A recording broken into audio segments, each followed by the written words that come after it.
Now, what should be done about Nubia? Hey,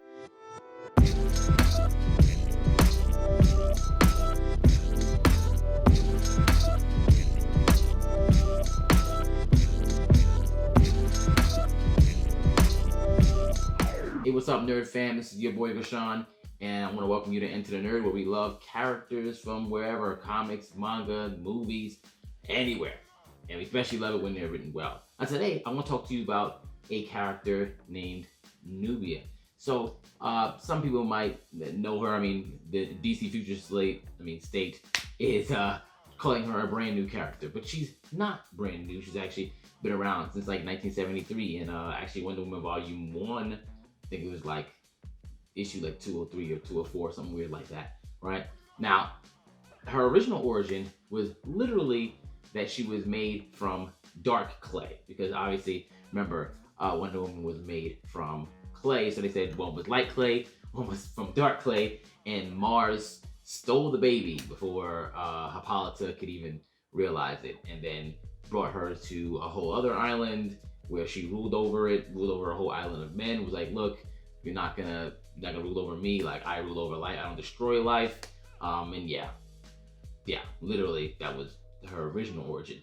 But like after Crisis, she actually had a much more badass origin. She was actually like an older Themysciran, like 3,000 years old, who actually won the tournament of Wonder and Grace, I believe. I might have gotten that wrong. Won that tournament just like Diana did, and had like crazy skills, different like abilities, being able to like turn people into stone. Like her healing was faster than Diana's. Like she was awesome, had cool armor too, and she even was tied to Zoroastrian deities. She was actually with like romantically involved with like the highest deity of that. If you're like a history geek or a theology geek, you know Zoroastrian theology is like rumored to be pretty much the influence of a lot like Hinduism, Buddhism, Christianity, Judaism, because it's older than all that stuff. She was tied to that too, which was really, really awesome about her.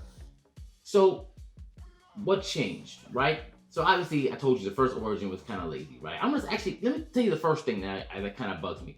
Why is her name Nubia, right? I get it. We all get it. She's black, but she's also in the Greek pantheon of heroes. Why didn't she have a Greek name, right? Like another black Themysciran named Philippus. But I get it. Nubia, black. Anybody who knows me personally understands why that's such a very weird thing to me, especially because Nubia, whatever, you know me, I'm not gonna go into too much detail. But yes, it's like if there was an Asian Themysciran, would you name her Beijing?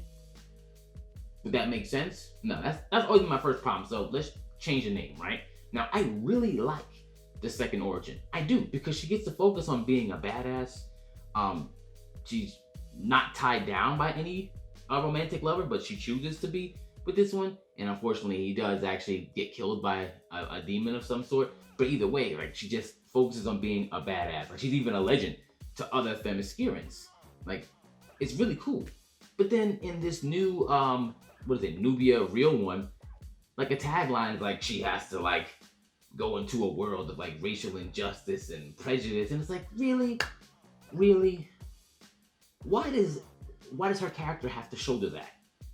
I get it, because she's a black character, a black woman, so now you have to make sure that she's not just beating people up, she's not just a badass, not just trying to save the world, but oh god, racism. And yes, racism is real in real life. This is a comic book. Like, wouldn't this character be like, look, I'm 3,000 years old. Do you think I care what you think? I could literally break your face with my hand. Why do I care what you think? Literally. Like I'm out here fighting gods. I was with a god. Why would I care what you think? But of course, this is a thing that's happening right now. All of a sudden, she's gonna be hurt by these words, possibly. This is gonna deeply affect her. No, I don't want to see that. I don't want to see that from her. To be honest, I would like, if they're going to revamp her story, maybe it should be a combination of the two origins. Not saying she should be made of clay. Not saying that. I'm saying that you could still have Wonder Woman, like, could you use Wonder Woman to anchor her in, right? To still ingratiate her to people who don't know her. Because she's not new, she's just someone who was underutilized, right? So you bring her in. Let's just say if they still wanted to make her sister, you could use the whole Zeus thing where, you know, Zeus is out there philandering with a whole bunch of women, gets one of the Themyscians pregnant and has a whole bunch of children. And they have a whole tournament with all of his children. Something like that, right? I'm just spitballing, right? And somewhere she gets brainwashed. Like in the original one, she was also brainwashed by Mars, or Ares, as you know. She was brainwashed by him, and then eventually Wonder Woman and Nubia have to fight him, you know, because, you know, she was brainwashed into thinking that pretty much all the Themyscians were her enemies. You can still do something like that. Instead, it doesn't have to be super corny, right? And maybe they can fight not just Ares, but a whole bunch of gods. And you can still make Nubia, whatever you want to call her, right? Super powerful. You can still be super powerful, have different abilities, just like she was in the second origin. And, you know, at the end, Wonder Woman could be like, hey, man, you want to join Justice League? And she can be like, no, because that's your team. You've had plenty of time to know yourself. I hadn't gotten a chance to know myself, because in the first origin, they kind of, like, she kind of stays there. They don't really do anything much with her. And even in the second origin, you know, she's so badass, they don't really ingratiate her to the public.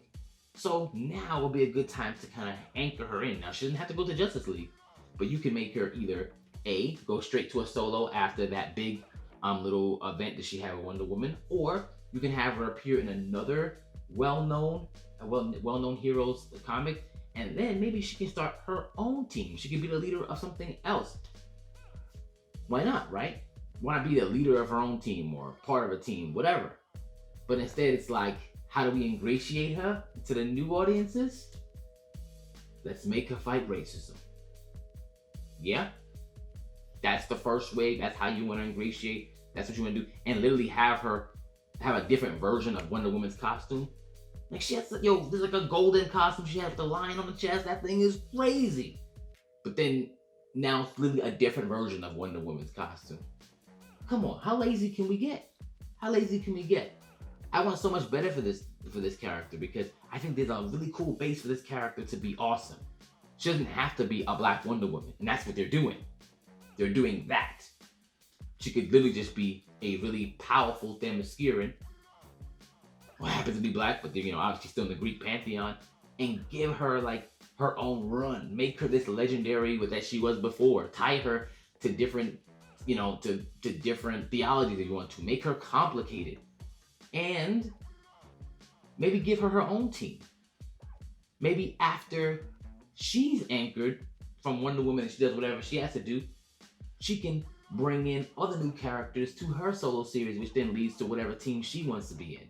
Because maybe when she finds herself, she doesn't have to find herself with the Justice League. She can find herself with some other people. Why not? Why not? And once again, I have to ask. I asked this in my other video about DC Future State, but am I asking too much by wanting her character to be way more nuanced than they're willing to make her? That's just what I'm asking.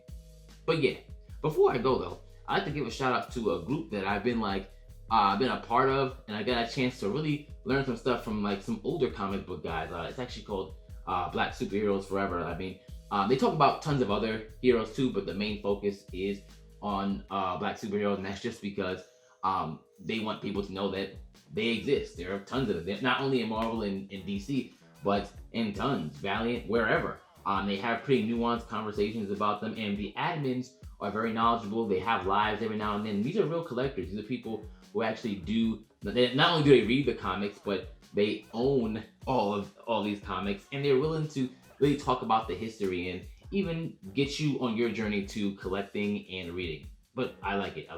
Shout out to my man Herschel when it comes to that, right? But yes, that's the end of the video.